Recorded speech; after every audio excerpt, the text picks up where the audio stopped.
Welcome to Jenkins News Network. I'm Andrew Lynn here with your daily news. This evening we will cover the most recent and interesting topics of today's events.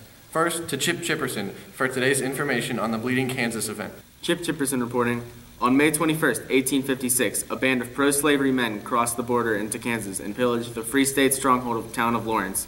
Out of anger and revenge, the radical abolitionist John Brown executed 5 pro-slavery men along Pottawatomie Creek with a scythe. What ensued afterwards was completely expected. 4 months of violence followed as pro-slavery and Free State men clashed in different places, including Blackjack, Franklin, Fort Saunders, Hickory Point, Slav Creek, and Osawatomie, Kansas.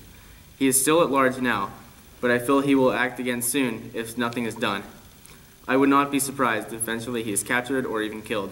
Now, back to Andrew Lynn at the desk. Thank you, Chip, for your report. I now will provide more information on the Bleeding Kansas event. On November 21st, 1855, Charles Dow, a Free State supporter, was shot and killed by a pro-slavery statesman, thus starting the Wakarusa War. Just a few days later, on December 6th, Free Statesman Thomas Barber was shot and killed.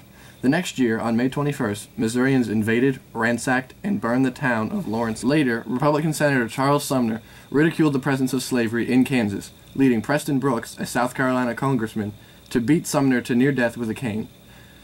In retaliation to these crimes, John Brown led a group of his sons and others to plot the murder of spokesmen for slavery. They took the 5 men and hacked them to death. After many political debates, including voting fraud, violence erupted once again in August when slavery supporters formed an army and marched into Kansas. Later that month, the Battle of Osawatomie began when 400 slave supporters encountered Brown and his men. Skirmishes ensued for another 2 months before Brown fled from Kansas. We will see what will come of this mess right now. But for now, to Summer Lash to report on the incident involving Preston Brooks and Charles Sumner. Summer Lash reporting. On May 22nd, 1856, the United States Senate chamber turned into a veritable war zone. Charles Sumner gave a heated, angry speech he titled Crime Against Kansas that included personal attacks against several men, including Andrew Butler. After this, Preston Brooks, a cousin of Butler's, who disagreed with the harshness of the speech given, confronted Sumner. He refused to challenge Sumner to a duel as he felt that only gentlemen could duel, so he chose to attack Sumner with his cane. He beat Sumner until the man became unconscious and bloody, not even pausing when his cane broke. When Sumner was taken away, Brooks left the chamber, going unpunished for his actions. With us today, we have Mr. Brooks to speak on behalf of this incident. Mr. Brooks, why did you feel the need to take such drastic measures against Sumner? Sumner insulted my state and my family, and I do not take kindly to either of those things being threatened. Something had to be done, and it needed to be drastic in order for him to understand what he did was not right. Why did you refuse to simply challenge Mr. Sumner to a duel? Duels are only fought by gentlemen, and Sumner is certainly anything but a gentleman. Do you believe your actions were justified? I believe my actions may have been extreme, but they were justified. Something needed to be done. One final question, Mr. Brooks. Do you believe you should have been punished? That is not for me to decide. It seemed to me that I am not guilty of anything so outrageous as to be punished. Thank you for your time, Mr. Brooks. Now back to Andrew Lynn at the desk. Wow, anything can happen in government. Now back to our reporter Jennifer Cardos with this year's election. Jennifer Cardos reporting. This year's election, 1856, is looking like the battle between sections. The 2 most popular parties running are the Republicans and the Democrats. However, the American Know-Nothing Party is also running. Buchanan, the Democrat, as of now is the leading candidate in the election, but Fremont, the Republican, seems to be doing a pretty good job of keeping his head above water. Fillmore, running for the American Know-Nothing Party, seems to be completely out of the running. We are lucky, however, to have Buchanan and Fremont, the 2 leading candidates, here as our special guests. Good evening, gentlemen. Good evening, ma'am. Good evening. I am glad both of you can make it today. Now, Missy Buchanan, is it true that you yourself believe in slavery? I would rather not discuss such discrepancies right now. Okay, I understand. Well then why do you believe yourself to be qualified for presidency? I believe the United States is going through a sort of rough period of equality, and I truly want to help our country through this period and come out united. Well, I wish you the best of luck. Now, Mr. Fremont? Yes? Well, assuming that you will not answer my question on slavery, I will continue on. Hold on. Unlike my foolish opponent, my stand as for slavery is completely against. Our country should not allow for such cruelty to continue on. Excuse me, miss. I would like to change my original statement. Well, I suppose that's all right. Unlike this swine, I am for the treated care of another person for the return of work. So you mean slavery? Yes, I mean slavery. I am for slavery. Excuse me, gentlemen. I believe it is time to calm down. Yes, I agree. Very well.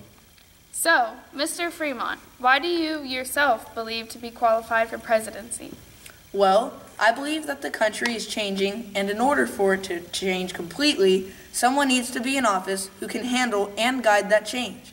And I truly believe I am the candidate that can do this.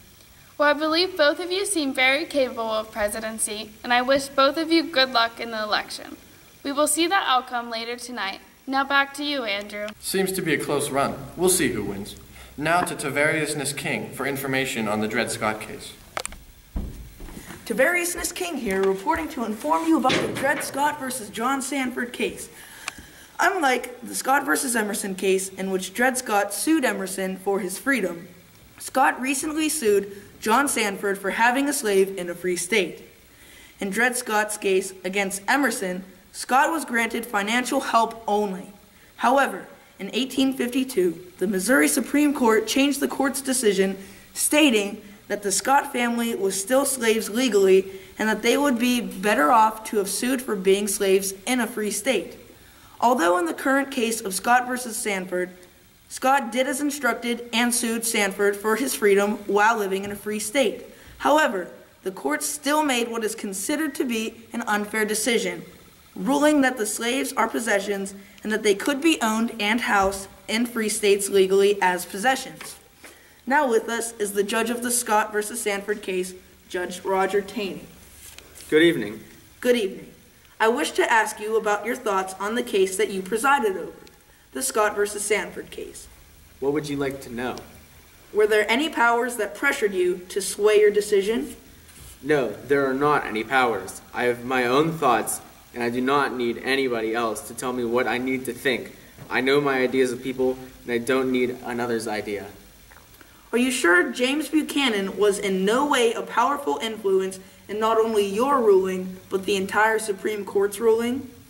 Well, I can't speak for the members of the Supreme Court, but I can assure you of my uninfluenced ideas on the subject. That's all I have to say about that. Now, we will hear from Mr. Andrew Lynn. It's intense. Breaking news just came in. President Buchanan just won the election by 60 electoral votes. Good news for the Democrats. Well, that's it for Jenkins News Network. Have a great night.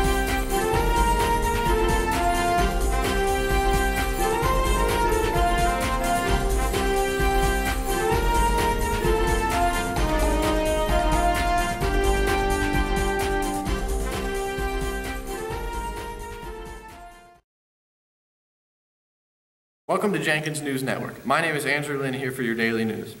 This evening we'll cover the... That doesn't make any sense. It says this evening we'll cover. We will cover. Say we will I will cover. say we. I will say... I don't know if I wasn't ready. Seems to be a close run. We'll see who wins. Now to Tactharius King for information on... You're an idiot. That's intense. Breaking news just came in. President Buchanan just won the election by 60 electoral votes. Good news for the Democrats. Well, that's it for Jenkins. I'm just kidding. Have a great night. That's friggin' intense. Summer Lash reporting. On May 22nd, 1856, the United States Senate chamber turned into a veritable war zone.